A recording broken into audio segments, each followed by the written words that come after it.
Hi, everybody. Welcome back to another episode of Rock Out with Your Doc Out. My name is Marzia Prince, co-founder of Plant Chicks, and today we have a special doctor for you. So you guys know how here at Plant Chicks we specialize in women's health. We came across a doctor. Her name is Dr. Felice Gersh, and she is like a rare double board certified obstetrician and gynecologist. She brings healing and health, and she specializes in hormones. You guys, she is completely amazing that she wrote the book on PCOS SOS. So if you guys don't know what PCOS is, maybe you have it or you know someone that does have it. PCOS is Polycystic Ovary Syndrome. Now, I personally don't have it myself, but I know a lot of girlfriends that have this and they struggle with it. So we are going to ask the PCOS SOS expert, Felice Gersh, and see what she has to say. We're going to ask her just different questions. And basically, ladies, you in the Plant Chicks tribe, I asked you what questions you have. You guys look at these questions. You guys are so amazing. I don't know if we'll get to them all today because it's only a little lunchtime live. We only have 30 minutes with her, but we are going to pack this 30 minutes with the most information as much as we can and answer everybody's questions. So thank you for joining us. Let me see if I could find, here she is, Dr. Felice Gersh. And it is adding her, it's waiting to add her, but I'm so excited for this interview, guys. We have been planning this for a good almost 2 months.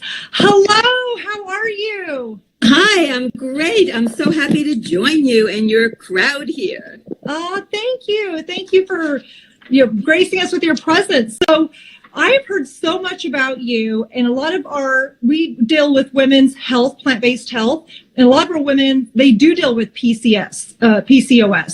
And so I was like, this is such a good topic to talk about because I feel like we don't talk enough about sometimes internally what goes on with our female body parts that we actually need to bring this to the table. So can you tell our viewers out there, in case some people don't know, what is PCOS?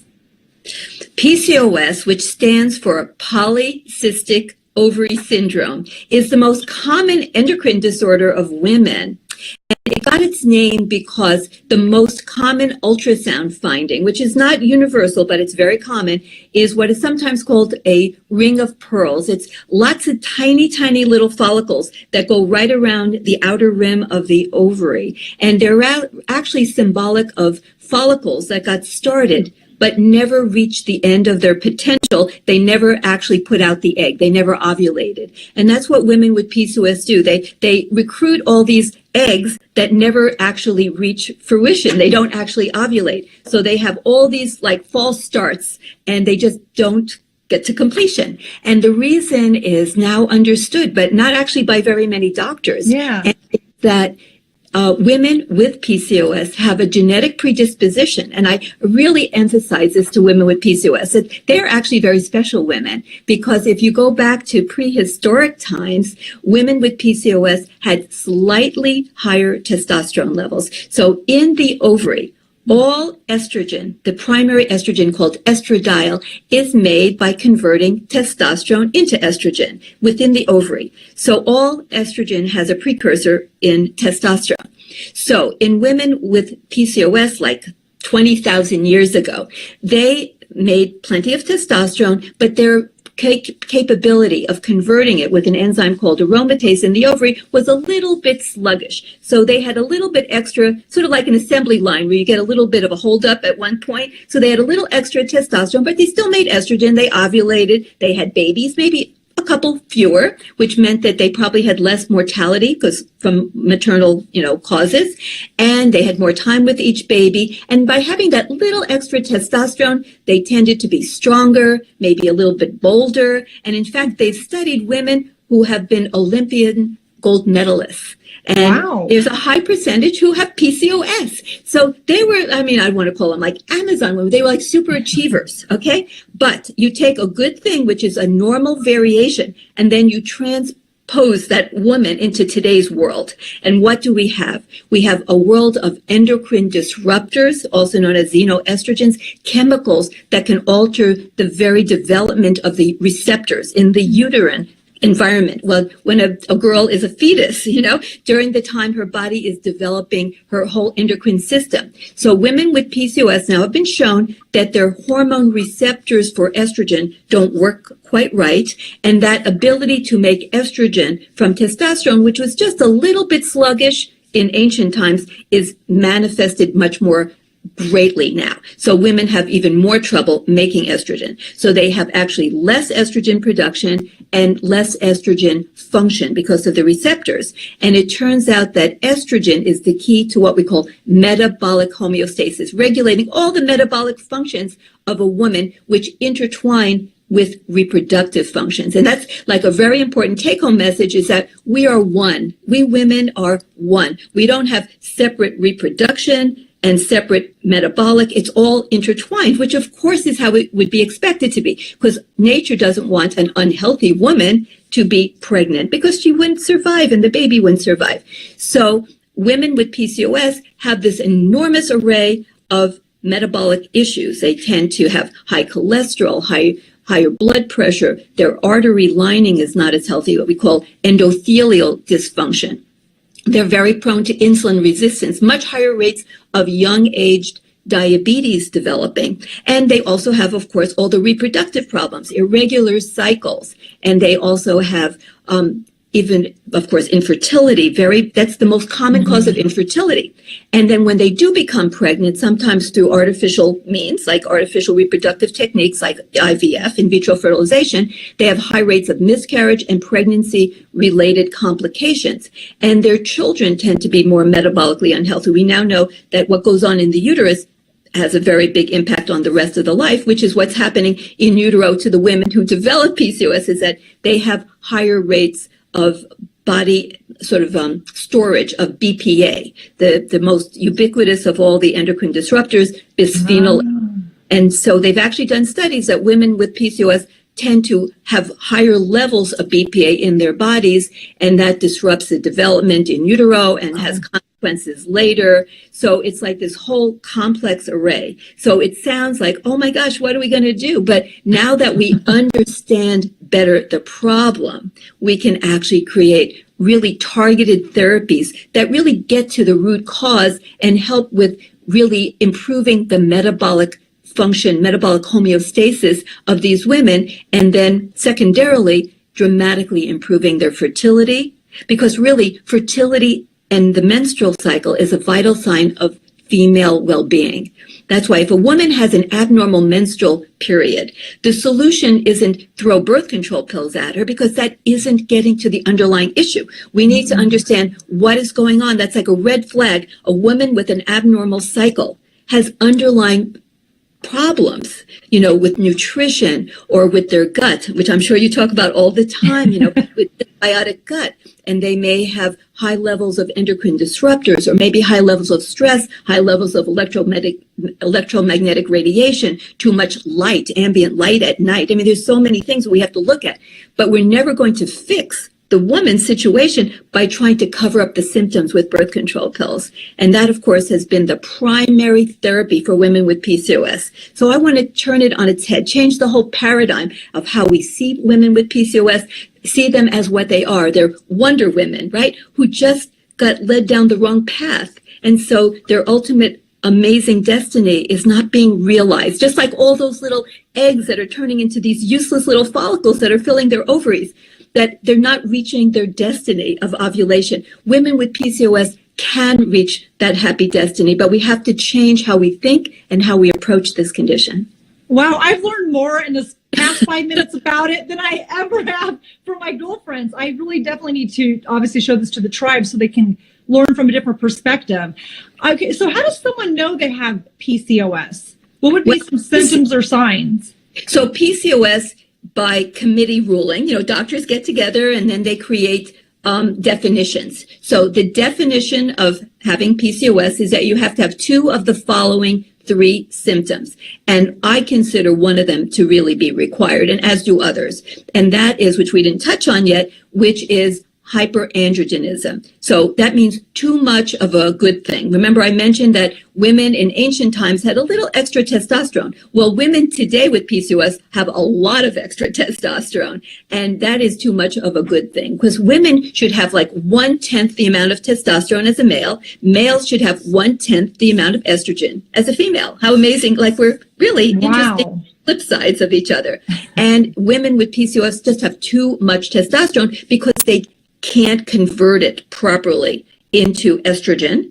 So it backs up on that assembly line. And there are other things that are contributing to even higher levels of testosterone, like BPA causes testosterone to be produced more and makes it difficult to break it down and eliminate the testosterone. In addition, when you have chronic inflammation, which is really an underlying emblematic problem of women with PCOS, that they have chronic systemic inflammation. They also have gut dysbiosis. They have the wrong gut microbiome. When they get leaky gut, and that leads to more inflammation, and their immune cells are like powder kegs. They explode with inflammatory contents more readily than women without PCOS. So they have all this inflammation. Inflammation drives insulin resistance, and higher levels of insulin also drives higher levels of testosterone. So, women who don't even have PCOS, who are obese, tend to get more facial hair, like they may get little beards, right? Even that they don't have PCOS, because obesity is inflammatory, and that can drive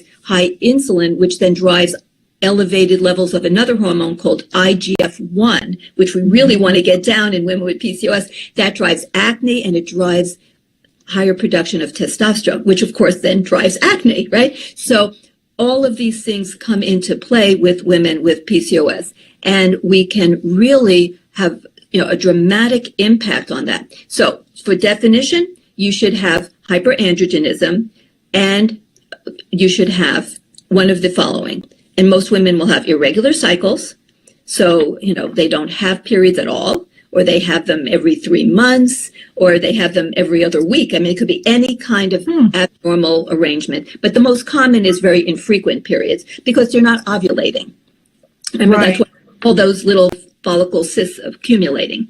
And then the other last is that they often will have ultrasound findings of the cystic ovaries, like we described. So by definition, you need 2 of the 3. But for me, if you don't have the hyperandrogenism, it's an alternative problem. It's still a problem. If you have little cysts on your ovaries and you're not having regular cycles, you definitely have a problem. But it seems somewhat different than the classical PCOS. So those are the official definitions that are not made up by nature. They're made up by committees of doctors. So, but basically, if you have problems along any of those lines, the solutions can be really the same.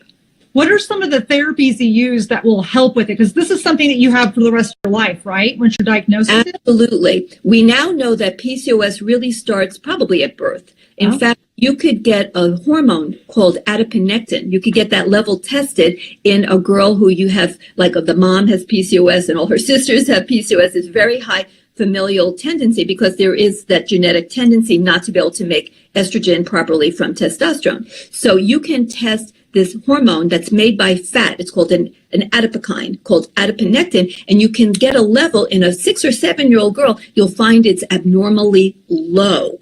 And that hormone should be higher, because higher means that you will burn fat. That's a huge problem for women with PCOS. That's why about 80% have serious problems with weight loss resistance, and they have overweight and obesity, and they go to doctor after doctor, and they say, just eat less. And I see them, and they say, I'm not eating anything. They don't understand that now they're malnourished, so they don't have the tools to even burn their fat, because they don't have the right ingredients to run the machinery of their cells. So, but women with PCOS, because they have low estrogen, low estradiol, their mitochondria, the energy burning factories of the cell, they don't work properly. So they don't burn fat properly. So they live in a sea of fat. So they have all this energy stored, but they can't access it to create energy to give them the ability to be running and exercising and feeling happy and alert.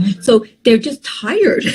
They're like old people. Their mitochondria don't work so well either. So you park, who's running around? The little children with all those great, fat-burning mitochondria, and the old people are sitting on the bench. Well, the women with PCOS are sitting on the bench most of the time because they can't create energy. But it starts in childhood.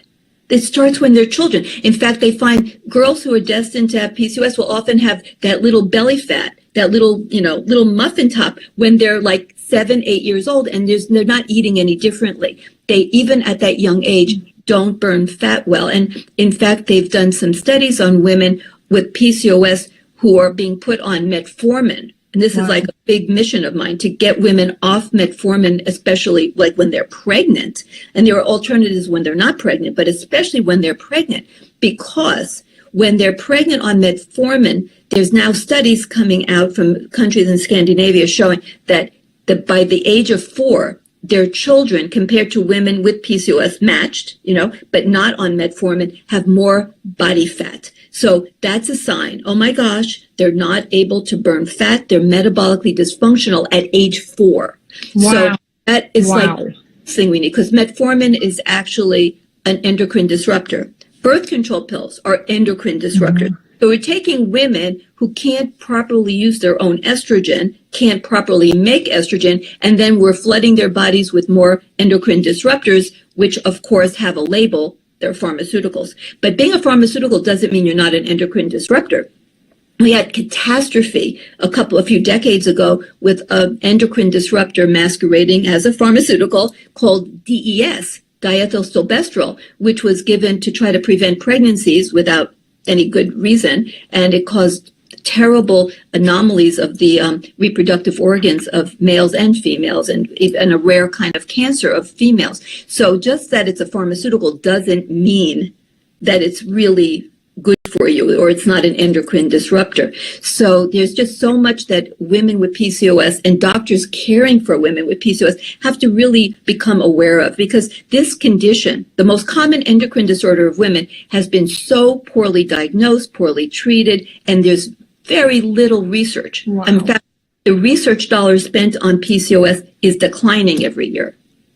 Oh my goodness, that's not good. That's not good. No, most of the good research is coming out of places like Iran and India and China. I mean, not the U.S., very little from the U.S. And what is coming out of the U.S. is mostly related to fertility. Now, I'm very, big on having women be able to have kids when they want, but PCOS is a total body condition involving every metabolic function and system of the body. So just focusing on fertility is missing the boat on all the women that are not interested at this moment in having babies, but they would like to be happy in their own body, look in the mirror and see a reflection that can make them smile, not a reflection where they have to shave because, oh my gosh, I have my 5 o'clock shadow and all the cystic acne and my hair, because when you have high androgen levels, you start having male pattern baldness. They call it androgenic alopecia. So they have thinning hair, a lot of cystic acne, very difficult to treat. Accutane hardly works for maybe 1/3 at most, and repeated treatments, and it can give them chronic unresolvable irritable bowel syndrome. So there's a lot of issues with that.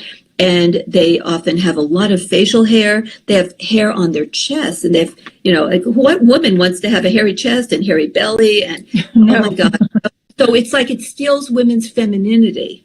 And so not a sexy condition, So you don't see women on the cover of, Cosmo saying, I'm a typical PCOS woman. Wouldn't you, like to be my friend? It's like, it's not like, go on a date with me, So women with PCOS have very high rates also for many reasons, including the hormonal reasons of depression and anxiety. And it's combination of so many factors, because when you don't have enough estrogen, that alone makes you feel more depressed. There's a reason why women have postpartum depression. Their estrogen crashes, or menopause, and they have depression, their estrogen, where to go, it's not right.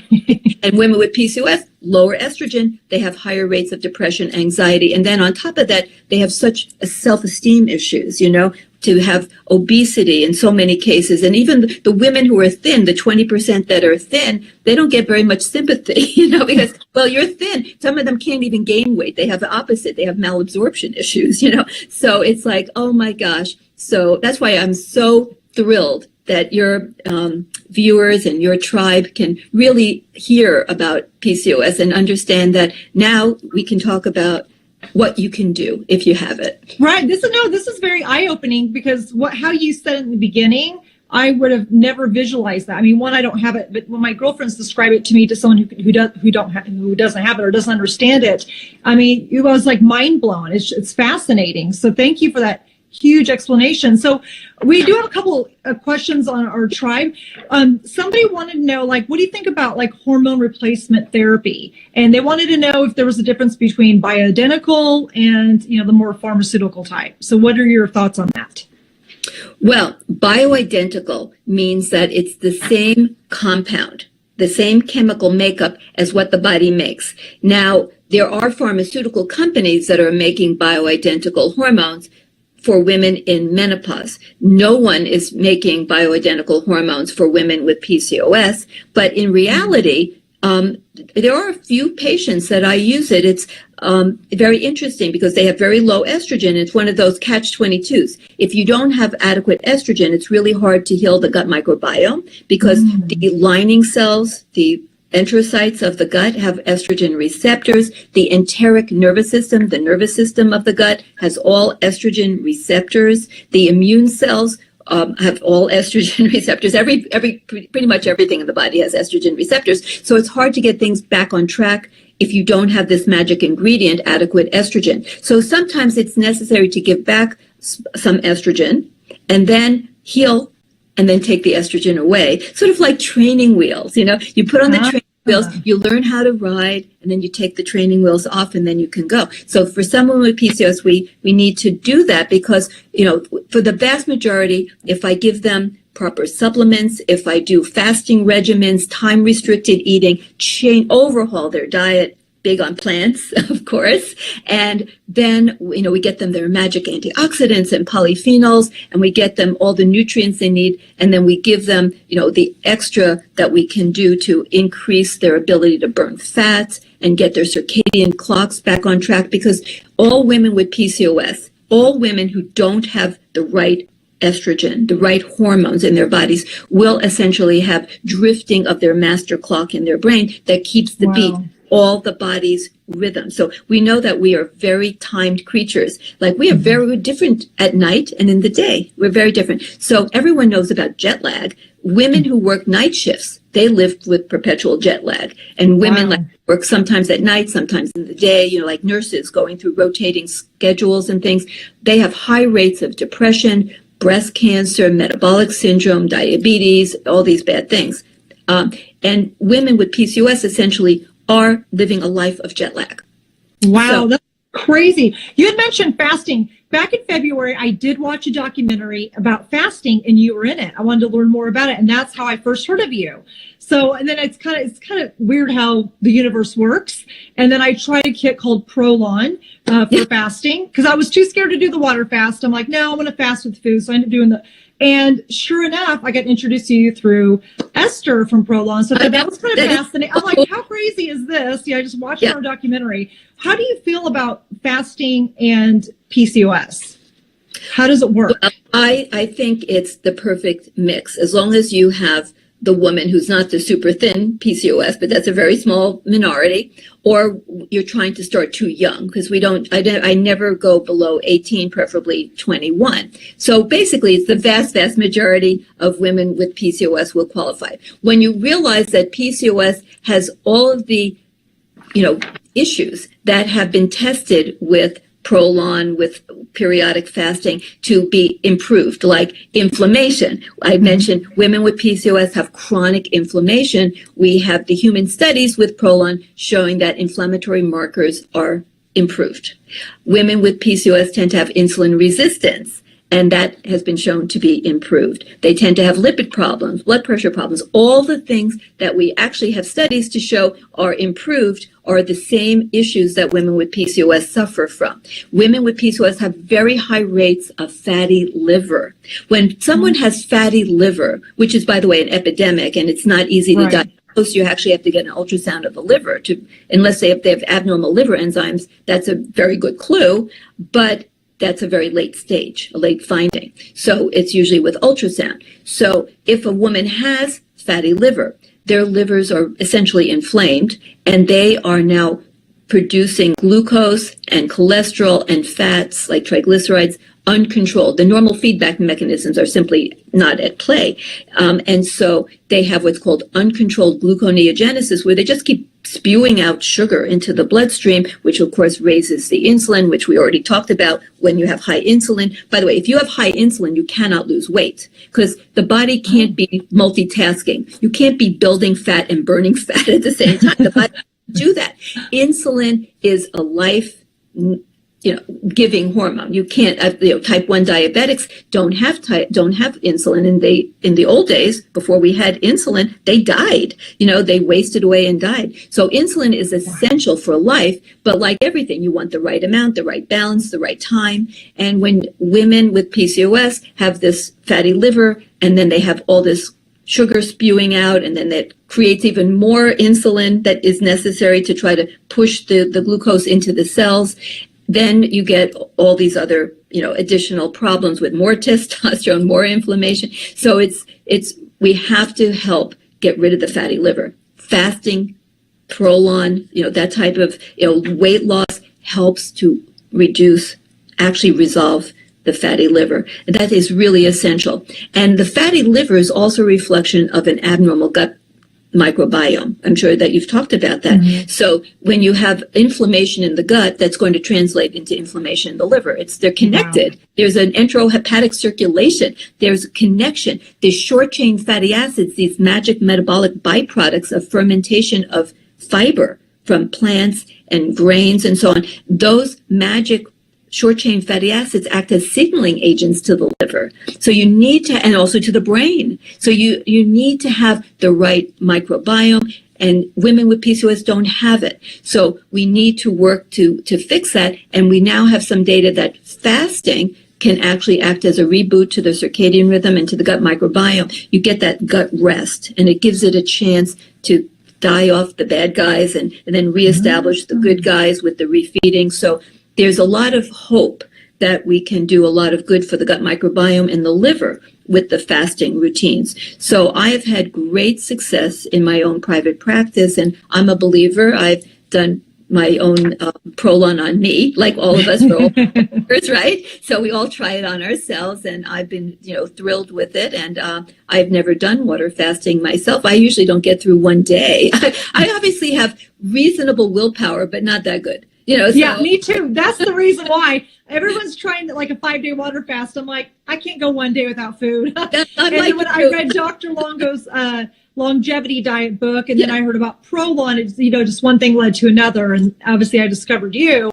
So I was like, oh, this is pretty cool. And you had Prolon. So I thought, how ironic. I watched you on a fasting movie, a documentary, and then Esther introduces us, and I'm like, oh, wait a minute. Yes, I just watched her on a documentary. But I thought it was kind of cool that you endorsed Prolon as well for the health benefits of it too. So yeah, since you're the PCOS SOS expert, I'm like, I wonder what her thoughts are about that. But no, that's good. I had no idea. You're bringing some new light to, I would say, PCOS in general, because a lot of us who don't know about it, we're getting a different insight to it. And the ones who do know about it, they're actually, I see some comments on here popping, they're actually learning about this for themselves too. So you have a book out, and it's PCOS SOS. Can you tell us a little bit about the book? Sure. This is my first book of what will be a series of the PCOS SOS series. And this is like the foundational book that really goes into great detail. It has hundreds. I'm very science-based, evidence-based. So it has hundreds of references. Everything is referenced. And so it goes into the foundations of how women develop PCOS. And then it goes into like 7 simple steps that, looking at your sleep, looking at your environmental toxins, your nutrition. So it goes like step by step to make it very easy. I talk about the products I use. I do mention, Prolon, and I go through time-restricted eating. There was a very interesting study out of Israel. I wish there would be more studies. We need more data. We need more studies. But there was a great small study out of Israel where they took women with PCOS and they ate 2/3 approximately of their food for the day for breakfast, and then about 1/3 for lunch, which leaves nothing, but they had a teeny little early dinner, and that was it. And it wasn't caloric restriction. It was just timed eating. They put most of their calories into breakfast. In 1 month, their testosterone and insulin levels fell by half. Wow. I mean, there's no drug that does that. To get your insulin levels, remember I said you can't lose weight when you have high insulin. Insulin promotes fat production and fat storage. So if you have high insulin, you are a fat making and storing machine. You've got to get that insulin down to lose weight.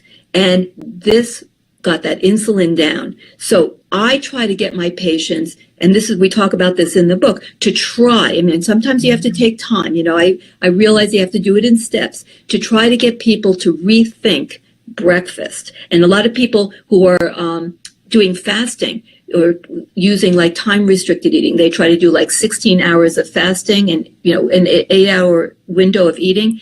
You really don't want to do that if what you're doing is skipping breakfast and then eating in the afternoon, because we have data that increases atherosclerosis. And for women with PCOS, the average person can get away with a lot of stuff, really. But a woman with PCOS, they can't cheat, okay? Nature is not that kind to them. So like a little bit of sugar, wow, they're going to explode with inflammation. They cannot do that. Their insulin will jump up, so you've got to, if you're PCOS, you can't cheat. You can't do that sort of thing. You should try to have a big breakfast. And then if you don't want, I go a lot with what Professor Longo does. We have to live in the world we live in. We have to be accommodating. So most people are not going to do what this study did. That was a 1-month study. So they're not going to say, I'm not going to have dinner. So the alternative is what Professor Walter Longo recommends. And this is what I'm adapting for myself. You have a good breakfast, a nice, now we're talking about conventional American breakfast foods. That's garbage. But we're talking about like lots of vegetables, beans, lentils, whole grains with nuts and seeds. So you have this wonderful breakfast, which really fills you up for hours. And then you skip lunch, but you hydrate. So you can have lots of green tea or other herbal teas. I love ginger tea. So lots of different teas. And, cinnamon tea is great because you throw cinnamon into everything. It helps control your blood sugar, right? And if you want for lunch, say you want to eat lunch. Well, I'm using the fast bar. Have you heard about that? Yes, I've had it. It's delicious. Oh, it's good. I like it. It's like really tasty. So I'm doing that. I eat the fast bar for lunch. And it keeps my insulin levels from going high, and that sort of keeps the fasting state going. If you don't raise your insulin and you don't trigger your mTOR, your nutrient sensors, then your body kind of keeps humming along. Or if you don't, for variety, you could have a couple of macadamia nuts, you could have a few olives, you could have a little bit of avocado if you like, and hydrate. You're not even going to be very hungry after such a big breakfast, really. It takes maybe a month to get used to this, and then you're good. And then have a nice, normal, healthy dinner, but try to stop eating by 8 p.m., hard stop, 7 p.m., soft stop, and no night eating and no snacking otherwise. If you're desperate for a snack, have just a few olives and hydrate. If you're really desperate, and then stop it. After a while, you won't need it. Really, you won't. And, if you really feel you have to do it, take a walk for 15 minutes. You won't need it anymore. It's just a passing thing. And this is the trick, not just for women with PCOS, but really for everyone, especially with aging, because I think of PCOS as sort of accelerated aging. If you look at the metabolic dysfunctions of PCOS, they're pretty much exactly the same as what happens to women in menopause. Sorry, you young girls out there, but it's the truth. Women after menopause have increased rates of, everything: hypertension, high cholesterol, insulin resistance, diabetes, belly fat. Have you ever seen a woman go through menopause and her body is morphing in front of her eyes? It's like, they become the matronly, that expression, a matronly body, where they lose their little cute hourglass and they get the belly. Well, that's what happens to women with PCOS because they don't have enough estrogen. Same thing in menopause. That's why I'm very big on hormone therapy, by the way, because I understand it's natural, but it's naturally crappy, So those of us who don't care about nature's intent for us will do what we can to slow the inevitable and, relentless progress of aging. We want to slow it. We can't stop it, but we can slow it. And hormones can do that, but it's only a piece of the puzzle. You can't forget all the lifestyle pieces, which are huge. So just throwing hormones at women is never the solution. Never, never. You have to include all the lifestyle things, which the foundation, of course, is going to be nutrition, exercise, stress control, environmental toxins, sleep, all those things. I mean, you can't just throw hormones. It's a piece of the action. It's not the only action. But by doing these things, women with PCOS can really get their metabolic state. I'm not going to say 100%. We have to be realistic. They still have innate problems with production and function of estrogen, but it's not like they have none. Okay, it's just a handicap. So, but remember, if we can get the endocrine disruptors down, we can reduce exposure. Like, please don't eat out of plastic. Please don't microwave much, if at all, but certainly not in plastic. Takeout containers are bad. They're lined with endocrine disruptors, that slippery, stuff. Bring your own containers, glass. Don't store in plastic. I'm sure women with PCOS, maybe they're not as good at, detoxifying. So you want to do everything to upregulate your detoxification pathways. And guess what? Fasting does that too.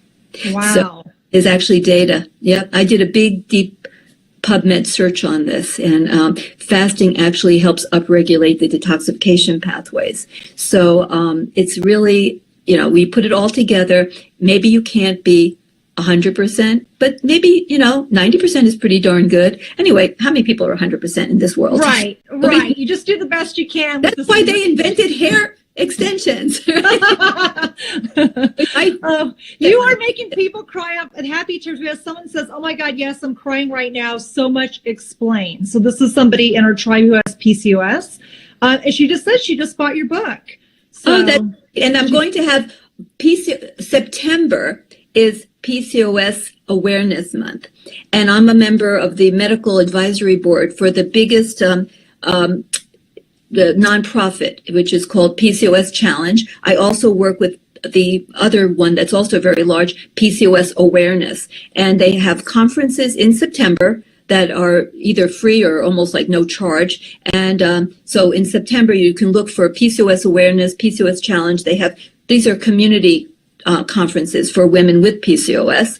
And so I'm going to have my second book of the PCOS SOS series, and it's going to be, what I'm going to have is the fast track series. So the PCOS SOS is really explaining everything, and then it gives your really foundational therapy program laid out in simple 7 steps. The fast track series will be like, the first one is going to be the fertility fast track to help women in just 12 weeks to optimize their ability to conceive and have a healthy baby. And then the second one in the fast track series will probably be for weight loss, and then we're going to have one for skin and so forth. So women with PCOS are a huge demographic of our population who've been horribly neglected with terrible therapies based on very limited data and never getting to the root cause or the fundamental issues at hand.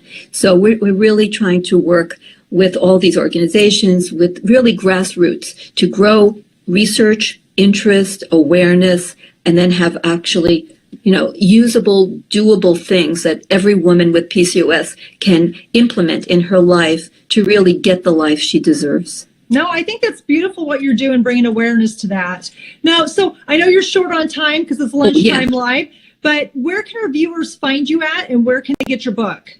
Okay. So I have a regular practice. People come to see me. I see patients every day. And it's in Irvine, California. It's called the Integrative Medical Group of Irvine. As well, I have my business website, which is integrativemgi.com, and my little branded website, which is Felice, wait a minute, let me get it right. FeliceLGershMD.com. So it's FeliceLGershMD.com. And I have a little bit on Twitter and Instagram and Facebook they can easily find. And I welcome patients from around the country, around the world. And anything I can do, this is my mission, to help you. I love it. No, I could talk to you all day. I could spend hours talking to you. And of course, I have tons of questions. So we'll definitely have to bring you on. I know you got to go and you're short on time. Right. I'm so glad. Thank you, Dr. Gersh, so much for all this information and educating not just myself, but everybody out there who's listening to this live. So thank you so much, everybody. There's one last thing, Dr. Gersh, that we do with our doctors. We call it Rock Out with Your Doc Out. We go like this. You're going to bring your fingers up. All right, guys. So rock out with your doc out. Look up Dr. Gersh, and we will see you soon. Bye. Bye.